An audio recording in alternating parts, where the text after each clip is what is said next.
श्रोताओं नमस्कार। महीने का अंतिम रविवार और ये दिन होता है प्रधानमंत्री के मन की बात कार्यक्रम का। और आज 2023 का पहला मन की बात कार्यक्रम था जो कि इस श्रृंखला की 97वीं कड़ी थी। तो इसमें भी आज प्रधानमंत्री ने अनेक विषयों पर बातचीत की और विचार साझा किए, जिस पर बातचीत करने के लिए आज हमारे साथ स्टूडियो में मौजूद हैं डॉक्टर अजय कुमार सिंह, जो कि जम्मू केंद्रीय विश्वविद्यालय में तुलनात्मक एवं धर्म एवं सभ्यता केंद्र के निदेशक हैं। डॉक्टर साहब, आपके इस कार्यक्रम में आपका स्वागत है। आपका बहुत बहुत धन्यवाद आज इस वर्ष के पहले मन की बात कार्यक्रम के ऊपर चर्चा में मुझे बुलाने के लिए। जी। और आज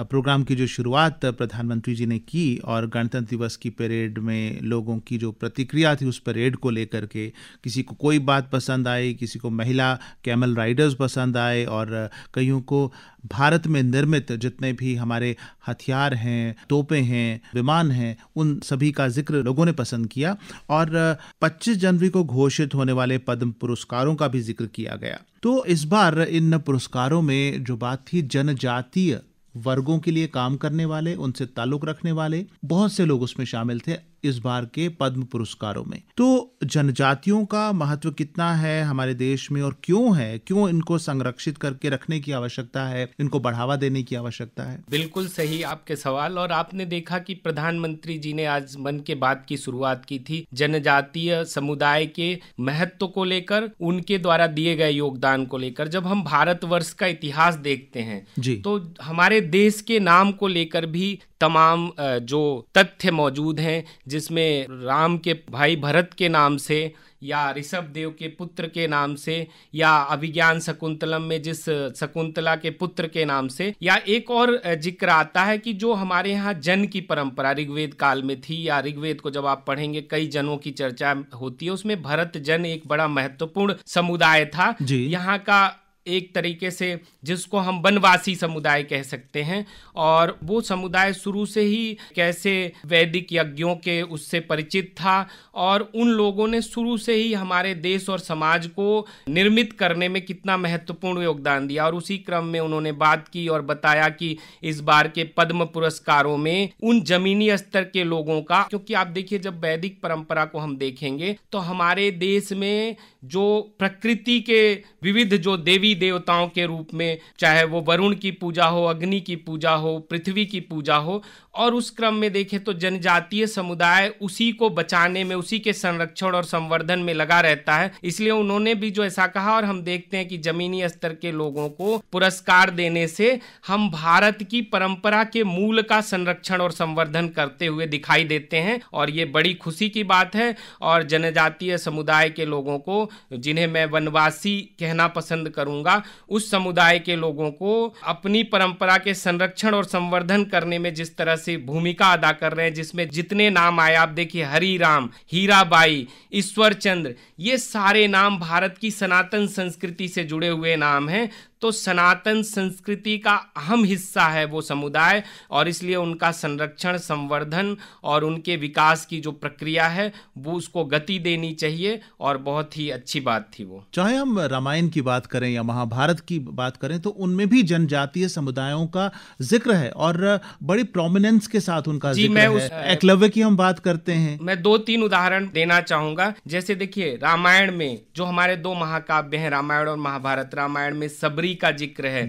गुहा का जिक्र है, वहां पे आप केवट का जिक्र है, गोंड का जिक्र है, जो गोंडवाना आज का है, जो एक बहुत बड़ा आदिवासी समुदाय का क्षेत्र है, उसकी क्या, और वहां के लोग हनुमान को अपने इष्ट के रूप में मानते हैं, और वो रामायण के जितने भी संदर्भ हैं उससे ही प्रेरित दिखाई देता है। उसके अलावा सबरी मुनि मतंग के आश्रम में रहती थी। तो हमारे यहाँ शुरू से ही जिस वनवासी या आदिवासी या अनुसूचित जनजाति समुदाय की बात की जा रही है, उसका संपर्क और समन्वय हमारी संस्कृति में ऋषि मुनि और महर्षियों के साथ किस रूप में रहा है, ये हमारे महाकाव्यों से भी दर्शित होता है। और ये जो समुदाय है ये हमारी परंपराओं का हिस्सा है, हमारे देश का हिस्सा है, हमारी संस्कृति का हिस्सा है। और पारंपरिक चाहे उनके रीति रिवाज हों या वाद्य यंत्रों की भी आज प्रधानमंत्री ने बात की, जो पद्म पुरस्कार मिले हैं, जैसे पारंपरिक वाद्य यंत्र हैं, साज हैं, रीति रिवाज हैं, पकवान हैं। जम्मू कश्मीर के गुलाम मोहम्मद जाज जो कि संतूर बनाते हैं, उन्हें भी पद्मश्री से सम्मानित किया गया। तो इन रिवायतों की तरफ ध्यान देना कितना जरूरी है, क्योंकि ये हमारी जड़ों के साथ जुड़ी हुई हैं और अपनी जड़ों के साथ जुड़े रहना बहुत महत्वपूर्ण होता है किसी भी एक मजबूत समाज या एक मजबूत राष्ट्र के लिए। जी बिल्कुल, ये भी अपने आप में, ये जो बात आपने कही, हमें बिल्कुल इस ओर ध्यान देने की आवश्यकता है, कला संस्कृति के संवर्धन और संरक्षण की। क्योंकि देखिए, भारत के बारे में जब हम बात करेंगे तो भारत सिर्फ बिल्डिंगों से, महलों से, सड़कों से नहीं बना है। भारत की संस्कृति जितनी मूर्त थी उससे ज्यादा अमूर्त थी, और भारत की अमूर्त संस्कृति की जो विरासत है उसको हम इन्हीं कलाओं के माध्यम से हम परफॉर्मिंग आर्ट कहते हैं, जिसमें संगीत है, नृत्य है, नाटक है, उसके द्वारा हम प्रदर्शित करते आए हैं। और इसलिए उसका संरक्षण और संवर्धन कितना आवश्यक है। आप देखिए, भरत मुनि का नाट्य शास्त्र पूरी दुनिया के लिए एक बड़ा उदाहरण है कि हमारे लिए जो ये अमूर्त जो संस्कृति रही है, इसने कितना कुछ दिया है और कितना वैविध्य दिया है। और उसमें जिन लोगों को ये पुरस्कार मिले हैं वो उसी दिशा में हम सबको प्रेरित करता है, और इससे हमारी युवा पीढ़ी को भी अपने आप को उससे सीख लेनी चाहिए और उन चीजों से जुड़ना होगा।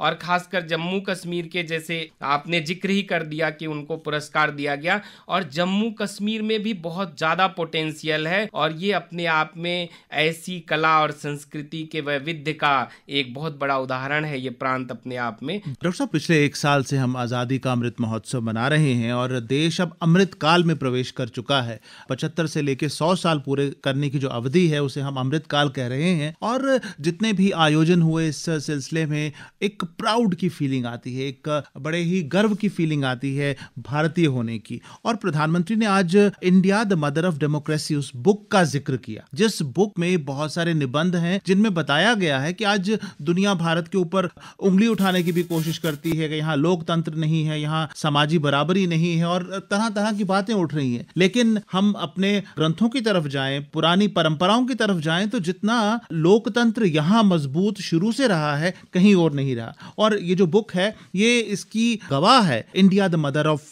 डेमोक्रेसी। तो आप इसके बारे में क्या कहना चाहेंगे कि जो विश्व में गलत नैरेटिव बनाने की कोशिश की जा रही है? कहते हैं बारोड, जब हम कॉन्सेप्ट और संस्कृति के माध्यम से अपनी परंपरा को, अपने देश के तंत्र को जानने की कोशिश करते हैं तो ये गलत फहमियां पैदा हो जाती हैं। ये बिल्कुल सत्य है, और तुलनात्मक धर्म एवं सभ्यता केंद्र का निदेशक होने के नाते, इस विधा का विद्यार्थी होने के नाते मेरी स्वयं की ये अवधारणा है, और जितनी मेरी शिक्षा दीक्षा हुई है कि जब आप भारतीय ज्ञान परंपरा को देखेंगे तो ऋग्वेद काल से ही विकेंद्रीकृत व्यवस्था, जो जनतंत्र की जननी जिसको कह सकते हैं, आप शाक्य, मल्ल, वज्जी गणतंत्र को देख लें, लिच्छवी, कंबोज जैसे गणराज्यों की संदर्भ मिलते हैं, इनको देखें, बौद्ध काल में अशोक के द्वारा जो कुछ भी किया गया उसको देखेंगे तो आपको दिखाई देगा कि ये बिल्कुल सही है कि India is the mother of democracy. और प्राचीन काल से लेकर ही हम लगातार, कि आप देखेंगे ऋग्वेद में कहा गया कि लोकतंत्र के ज्ञान को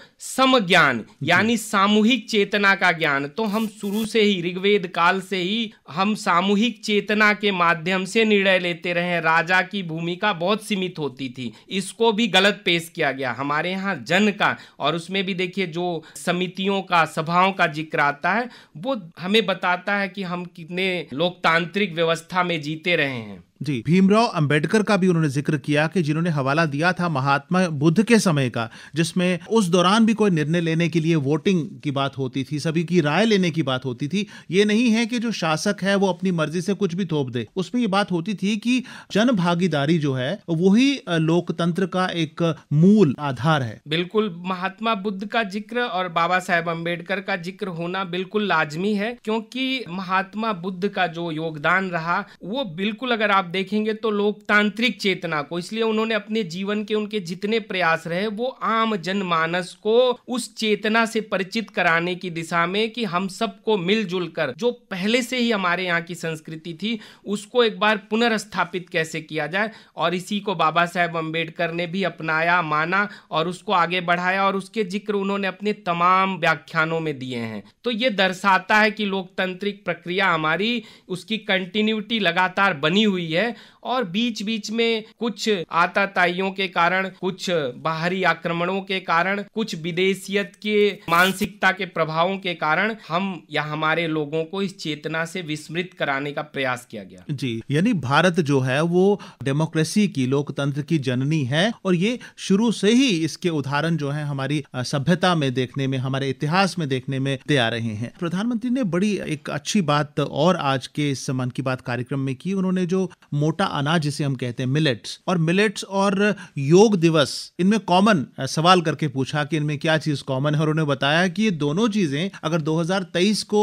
ईयर ऑफ मिलेट्स कहा गया है और योगा दिवस को जो मान्यता मिली है, हम मनाते हैं हर वर्ष, तो ये भारत की ही पेशकश पर संयुक्त राष्ट्र ने इसका निर्णय लिया है। तो भारतीयता, भारत की जैसे योग है, इलाज की, उपचार की परंपरा है या जीवन शैली की इस तरह की परंपरा है, और दूसरा मिलेट से कितना फायदा विश्व की सेहत को हो सकता है और भारत के लोगों के कल्याण और उनकी बेहतरी के लिए हो सकता है। मैं चाहूंगा कि इस पर आप प्रकाश डालें। योग शब्द अपने आप में ही इस चीज का प्रदर्शन करता है, इस चीज को बताता है कि आप शारीरिक, आध्यात्मिक और मानसिक विकास के लिए, तीनों के समन्वय के लिए योग का होना, योग का किया जाना कितना आवश्यक है। और इस दिशा में पिछले वर्षों में जो प्रयास हुए हैं और जिसके माध्यम से योग एक इतनी बड़ी शक्ति बनकर उभरा है, और उसी तरह मोटे अनाज या मिलेट्स का जो जिक्र किया, आप देखते होंगे हम सब बचपन में, हम गांव के रहने वाले लोग हैं, हमारे गांव में भी जिन अनाजों की उपयोग की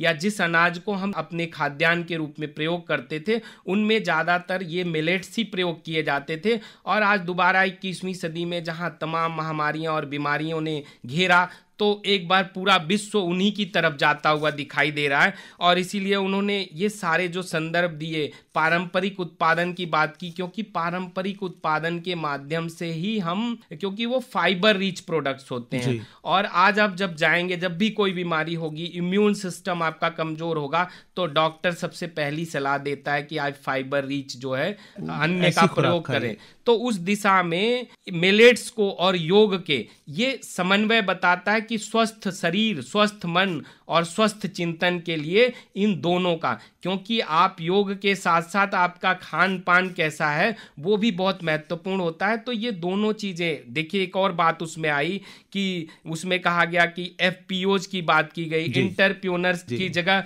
मिलेट प्योनर्स की बात की गई। ये सब दर्शाता है, और आप अपने शहर में भी देखते होंगे तमाम ऐसे स्टोर्स खुल रहे हैं और बहुत तेजी के साथ। कई बार जैसे हम आटे का प्रयोग करते हैं, तो आजकल कोशिश होती है कि हम तमाम अलग अलग जैसे तरह के गेहूं, आटे जो है, मक्का, बाजरा। और मैं ये भी बताना चाहूंगा, क्योंकि मेरे खुद के परिवार में महाराष्ट्र मेरी सुराल है, तो मैंने देखा कि आज वहाँ के घरों में अभी भी जो जौ का प्रयोग है, रोटी के लिए जौ ज्यादा प्रमुखता से प्रयोग किया जाता है, और उसकी शक्ति क्या है वो मैंने खुद भी महसूस किया है। और मुझे ये सारा जो प्रयास दिखाई दे रहा है, इसको आगे बढ़ाए जाने से, खास करके जो हम कहते हैं ना कि हमारे छोटे किसानों को, क्योंकि भारत कृषि प्रधान देश रहा है और कृषि और पशुपालन ही भारत का आधार रहा है। और आज भी अगर भारत को वैश्विक आर्थिक शक्ति बनाना है, जिस दिशा में हम आगे भी बढ़ रहे हैं, तो उसके लिए हमारे छोटे किसानों को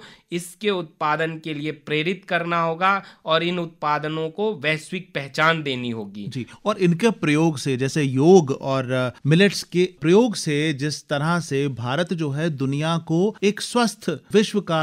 संदेश दे सकता है, उनको राह दिखा सकता है, वहीं जो भारत की अर्थव्यवस्था है उसके स्वास्थ्य को अच्छा करने में, मजबूत करने में भी ये मिलेट्स का उत्पादन जो है, क्योंकि जैसे आपने कहा कि छोटे किसानों को फायदा है, इसमें लागत कम आती है, और अगर इसको ऑर्गेनिक तरीके से उगाएं, जिस तरीके से हम गोबर और गौमूत्र और जो देसी हैल जिसको हम बोलते हैं, देसी खाद है, उसके प्रयोग से बनाएं, तो इसकी मार्केट बहुत ज्यादा है। और वो जो छोटे किसान हैं, कम जगह होने के कारण या पैसा कम होने के कारण बड़े पैमाने पर फसलें नहीं उगा पाते और बाकी किसानों की तरह इस कंपटीशन में नहीं उतर पाते, तो उनके लिए ये मिलेट्स का उत्पादन बहुत लाभदायक हो सकता है और हमारी अर्थव्यवस्था को भी मजबूती दे सकता है। जी बिल्कुल, देखिए अर्थव्यवस्था का आधार ही हमारे गांव है और हमारा किसान है। तो आपने जो बातें कही बिल्कुल सही है, क्योंकि इसके माध्यम से मैं एक लाइन में कहना चाहूंगा कि देखिए, स्वस्थ लोकतंत्र, और हम पूरे विश्व के स्वास्थ्य की बात करते हैं, पूरे विश्व के स्वास्थ्य के लिए, पूरे विश्व की चेतना सही हो, उसके लिए भी योग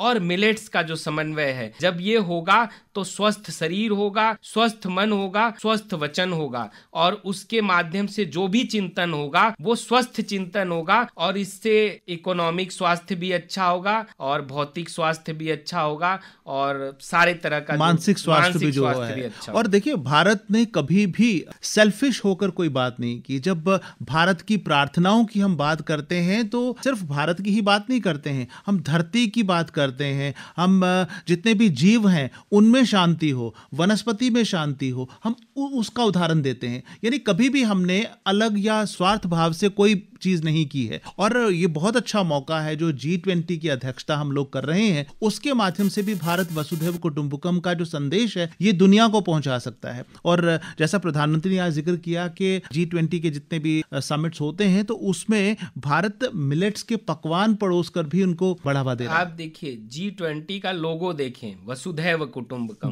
जो हमारी परंपरा रही है, जिसमें हम इस वसुधा के हर एक क्रिएचर को बराबर भाव से देखते हैं। यानी हम एंथ्रोपोसेंट्रिक और बायोपोसेंट्रिक मॉडल को, जो ह्यूमन सेंट्रिक मॉडल है, उसकी जगह हम उसको आगे बढ़ाते हैं। और उन्होंने कहा मिलेट्स को देखिए, जितने समिट्स हुए उन सारे समिट्स में आप देखिए प्रदर्शनियां लगी, जो खान पान और जो ड्रिंक्स पेश किए गए वो सब इनसे बने हुए पेय पदार्थों का प्रयोग किया गया। ये अपने आप में हमारी उस शक्ति का प्रदर्शन करता है जो हमारा आधार रहा है और जिसके माध्यम से हम पुनः दुनिया को एक स्वस्थ लोकतांत्रिक व्यवस्था का ढांचा भी दे सकते हैं, स्वस्थ इकोनॉमिक व्यवस्था का ढांचा भी दे सकते हैं। और डॉक्टर साहब, एक बड़ी ही इंपॉर्टेंट बात और आज प्रधानमंत्री जी ने की, पर्पल फेस्ट जो कि गोवा में जनवरी के माह में लगा। आप इस फेस्ट को किस तरह से देखते हैं और इस तरह के फेस्टिवल आयोजित करने का कितना बड़ा मकसद है और क्या संदेश है? बिल्कुल सही। गोवा तो आमतौर पे जाना जाता है कि ये आधुनिकता का शहर है, पाश्चात्य सभ्यता का ज्यादा वहाँ पे दिखावा है, लेकिन गोवा जैसे शहर में पर्पल फेस्ट के माध्यम से,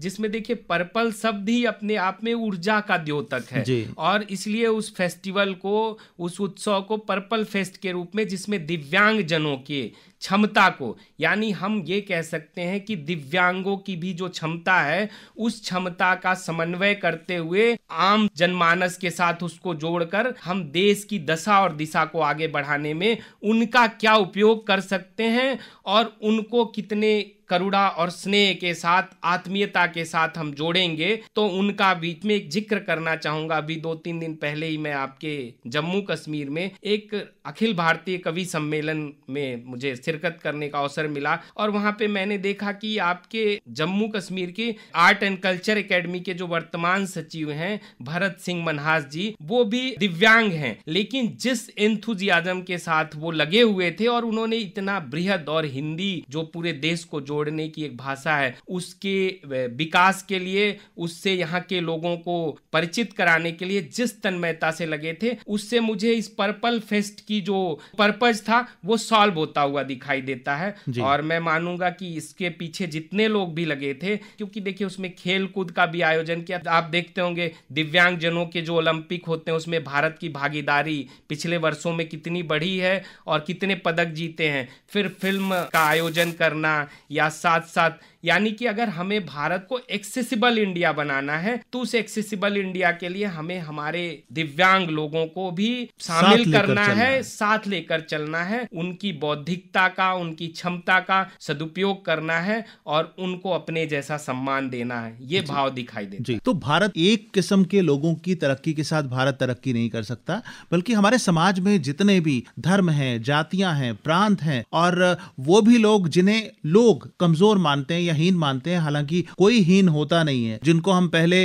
विकलांग कहा करते थे, प्रधानमंत्री ने यह भी कह दिया कि वो विकलांग नहीं है, वो कमजोर नहीं है, बल्कि वो तो दिव्यांग हैं, they have got special abilities. तो उन चीजों को उजागर करना, उनको आगे बढ़ने का मौका देना, यही एक समूचे भारत की मजबूती का आधार बन सकता है। आगे बात की उन्होंने Indian institute of science Bengaluru की, और जिसके पास भारतीय पेटेंट्स हासिल करने का इतना बड़ा रिकॉर्ड है। उन्होंने ये भी जिक्र किया कि 2022 में 145 पेटेंट्स जो इन्होंने हासिल किए हैं, और विश्व में जब 2015 में ये 80वें स्थान पर था और अब 2022 में जाकर के ये 40वें स्थान पर आ गया, तो कितना बड़ा उछाल। तो इस तरह से जो हमारे इंस्टीट्यूट ऑफ साइंस बेंगलुरु है, इसी तरह और भी जो संस्थान है, वो किस तरह भारत के पेटेंट्स, भारत की जो मूल रूप से भारत से जुड़ी चीजें हैं, उनको एक नई पहचान वर्ल्ड में दिखाने के लिए काम कर सकते हैं। बिल्कुल, इस बात का जिक्र भी, और अभी पिछले कुछ दिनों पहले हमने 12 जनवरी को स्वामी विवेकानंद जी की जयंती मनाई थी, और इस इंडियन इंस्टीट्यूट ऑफ साइंस के निर्माण में स्वामी विवेकानंद जी की जमशेदजी टाटा जी के साथ जो उनका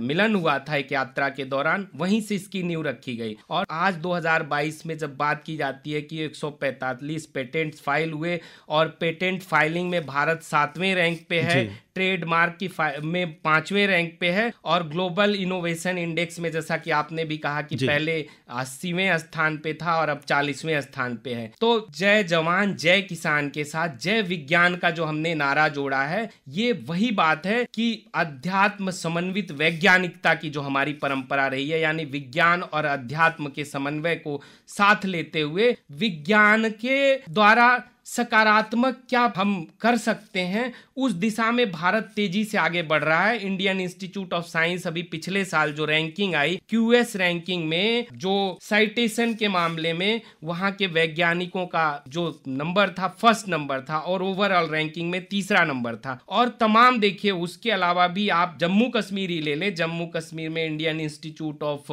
technology, IIT, IIM, central university और तमाम अन्य संस्थाएं जो हाल के वर्षों में खुली हैं, और उनके माध्यम से इसरो जैसे केंद्रीय विश्वविद्यालय जम्मू में इसरो का सेंटर नॉर्थ इंडिया के किसी विश्वविद्यालय में पहला सेंटर है, इसके माध्यम से तमाम प्रयास किए जा रहे हैं। और सबसे बड़ा जो चैलेंज है, पेटेंट फाइलिंग को पेटेंट में कन्वर्ट करना, और इस दिशा में पिछले कुछ वर्षों में हमारा प्रयास बहुत सराहनीय है। और सिर्फ विज्ञान की विधा में ही नहीं, बल्कि अन्य विधाओं में भी, जो सामाजिक विज्ञान है, कला संस्कृति की विधाओं में भी कैसे पेटेंट फाइल किए जा सकते हैं, पेटेंट कराया जा सकता है, ताकि हमारे सिद्धांत सुरक्षित रहें और हमारे सिद्धांतों पर किसी और का दावा ना हो। इस दिशा में ये बहुत ही सराहनीय कदम है। और देखिए, वहां पे ये बात की गई कि 21वीं सदी ग्लोबल इकोनॉमी की सदी है और नॉलेज सर्वोपरि है। तो आप देखिए, भारत की जो चिंतन परंपरा है, वहां पे कहा ही गया ज्ञान सर्वोपरि है, और इसी मामले में हम सेमेटिक रिलीजन से भी अलग हैं, क्योंकि हमारे यहाँ ज्ञान, और इसीलिए सबसे पहले कहा जाता है इंट्रोस्पेक्शन, आप अपने आप को जाने, उस स्व के ज्ञान से ही स्वराज्य की भी स्थापना होगी। और उसी दिशा में प्रधानमंत्री जी की भी जो बात कही गई, और ये Indian institute of science Bangalore जो 113 साल पुराना संस्थान है, या देश के तमाम संस्थान तेजी से आगे बढ़ रहे हैं, क्योंकि हमने जय जवान जय किसान और जय विज्ञान, इनको सबको समन्वय करने का जो प्रयास किया है, ये बहुत ही सराहनीय। डॉक्टर साहब, आज की जो दुनिया है, हम इसे ई वर्ल्ड कहते हैं। आज इलेक्ट्रॉनिक गैजेट्स, इनका इस्तेमाल, चाहे आप कंप्यूटर्स ले लीजिए, चाहे मोबाइल फोन ले लीजिए, लैपटॉप्स ले लीजिए, हर कोई इसका इस्तेमाल कर रहा है। लेकिन इसके साथ साथ कुछ चुनौतियां भी आ रही हैं, समस्याएं भी खड़ी हो रही हैं, जिसका जिक्र उन्हें क्या है, जो ई वेस्ट है, वो कितना खतरनाक है पर्यावरण के लिए और उसके लिए। और कुछ संस्थाओं का भी उन्होंने जिक्र किया जो इसके लिए काम कर रहे हैं। तो तरक्की करते हुए आगे बढ़ना तो ठीक है, लेकिन उसकी वजह से जो ड्रेन आउट होकर के समस्याएं पैदा हो रही हैं, उनके साथ निपटना कितना जरूरी है, और इस और ध्यान देना संजीदगी से कितना अहम है। बिल्कुल, तकनीकी के साथ साथ भविष्य की चुनौतियां भी हमारे सामने रहेंगी, उस ओर ये जिक्र किया गया। और बिल्कुल सही बात है, जैसे ई वेस्ट के बारे में बात करते हुए कहा गया कि 50 मिलियन टन वेस्ट कचरे का जो है प्रोडक्शन हो रहा है, और जो पूरी दुनिया में अभी तक जितने विमान निर्मित हुए उनके वजन से ज्यादा है। ये कितनी बड़ी चुनौती है। और इस चुनौती में एक जो बहुत ही बड़ी टैगलाइन कही प्रधानमंत्री जी ने, और जिस दिशा में हम सबको सोचना भी चाहिए कि कचरे से कंचन बनाना, यानी कचरे से सोना बनाना। और इस दिशा में जब हम सोचेंगे, उसकी चुनौती को सोचेंगे, आप और हम रोज जीवन में ई प्रोडक्ट्स का, यानी इलेक्ट्रॉनिक प्रोडक्ट्स के तमाम यूज करते हैं, उसके वेस्ट का सही तरीके से जब हम रिसाइकिल करेंगे, तब जाके उसके माध्यम से भी हम विकास की दिशा में गति देने का काम कर पाएंगे। और इस बारे में तमाम मैं कह सकता हूं कि प्रयास जारी हैं। देश के कई प्रांतों में ऐसी कई कंपनियां हाल के वर्षों में निर्मित हुई हैं जिनका मुख्य उद्देश्य ई वेस्ट की रिसाइकलिंग पे है, और ये बहुत बड़ी चुनौती है। और इस चुनौती से भी, जैसे हम कहते हैं, हम तो हमेशा से समस्याओं से नए नए विधाएं उत्पन्न करते रहे जो समाज के लिए दिशा प्रदान करे। तो ये इस चुनौती को भी हम किस तरह से समाज की निर्मिति के लिए, यानी कचरे से कंचन बनाने वाली जो बात कही गई, मैं फिर उसको दोहरा रहा हूँ, उसको कैसे पा सकते हैं, उस दिशा में आगे बढ़ सकते हैं, हमें इसके लिए ऊपर सोचना भी होगा, प्रयास भी करना होगा। बातें तो और भी अलग अलग विषयों पर आज की गई थी, लेकिन इतना समय नहीं है कि उन पर भी हम विस्तार पूर्वक बात करें। लेकिन चलते चलते क्लाइमेट चेंज से जुड़ी बात एक मैं जिक्र करना चाहूंगा, जिसका आज जिक्र प्रधानमंत्री ने मन की बात कार्यक्रम में किया, वेटलैंड्स के संरक्षण के लिए। आज वेटलैंड्स की कमी होने के कारण जो वाटर लेवल है, वाटर टेबल जो है अंडरग्राउंड वाटर में, वो कम हो गया, पानी की कमी हो गई, जल स्रोतों की कमी हो गई। निर्माण के चलते चलते बहुत सारे जो तालाब हैं या नदियां हैं या झीलें हैं वो सूखती जा रही हैं। लेकिन ये कदम उठाया जा रहा है जब हम वेटलैंड्स के संरक्षण की बात करते हैं, तो इधर ध्यान देना कितना जरूरी है। मैं चाहूंगा कि आप संक्षिप्त में इस पर प्रकाश डालें। एक लाइन में कहना चाहूंगी कि वर्ल्ड वेटलैंड डे अभी 2 फरवरी को आने वाला है, और इसका जिक्र किया जाना, और भारत में पिछले कुछ वर्षों में आप देखिए हमारे पास 2014 में 36 वेटलैंड्स थे और आज हमने उसको बढ़ाकर 75 किया है। तो वास्तव में जो आने वाली चुनौतियां हैं, जो जल के संकट की आपने बात की, उस दिशा में हमें प्रकृति की जो भी विविधता है और वेटलैंड्स का संरक्षण, क्योंकि उसमें जितने पक्षी, जितने उसके अंदर मछलियों का जिक्र आया, वो सब भी संरक्षण किया जाना आवश्यक है, क्योंकि ये हमारी बायोडाइवर्सिटी को जिंदा रखना आवश्यक है। और इसलिए वर्ल्ड वेटलैंड डे के समय हम सबको संकल्प लेना होगा कि आने वाले वर्षों में हम इस दिशा में और तेजी से प्रयास करेंगे। और आखिर में एक और बात इसके साथ जोड़ते हुए, जम्मू कश्मीर के कश्मीर वैली के वेटलैंड का उदाहरण दिया था प्रधानमंत्री जी ने, वो भी बताया कि कैसे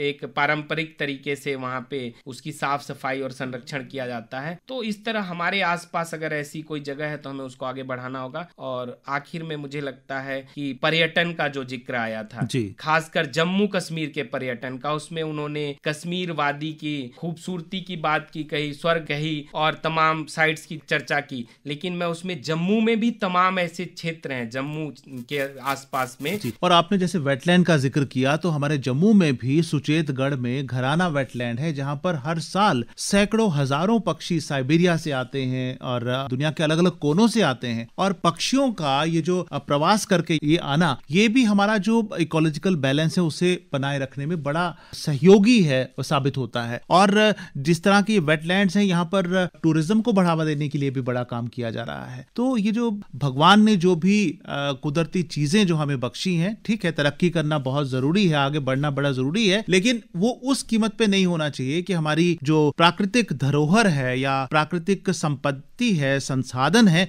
उनको कोई नुकसान पहुंचे। क्योंकि इस तरह से निर्माण से, जैसा आज हम देखते हैं कि जोशी मठ में कितना खतरा पैदा हो गया है, तबाही की ओर वो बढ़ रहा है। तो इन चीजों का ध्यान रखते हुए आगे बढ़ेंगे, तभी हम एक खुशहाल और सुरक्षित भविष्य की ओर बढ़ सकेंगे। डॉक्टर साहब, आप अपने बिजी शेड्यूल से समय निकालकर हमारे स्टूडियो में आए और आज के मन की बात पर ढेर सारी बातें हमसे साझा की, उस पर अपने विचार प्रकट किए। आपका बहुत बहुत शुक्रिया। आखिर में मैं बस एक लाइन के साथ, कर्मण्येवाधिकारस्ते मा फलेषु कदाचन, आज की पूरे मन की बात का सार यही है कि आप कर्म करते जाइए, फल की चिंता किए बिना आपको पहचान जरूर मिलेगी। और इसके साथ साथ आपने मुझे आज बुलाया, मैं आपका धन्यवाद करते हुए पूरे राष्ट्र के उज्जवल भविष्य की कामना करते हुए अपनी बात को विराम देता हूं। बहुत खूब साहब, यहाँ आने के लिए और हमसे बातचीत करने के लिए आपका बहुत बहुत धन्यवाद।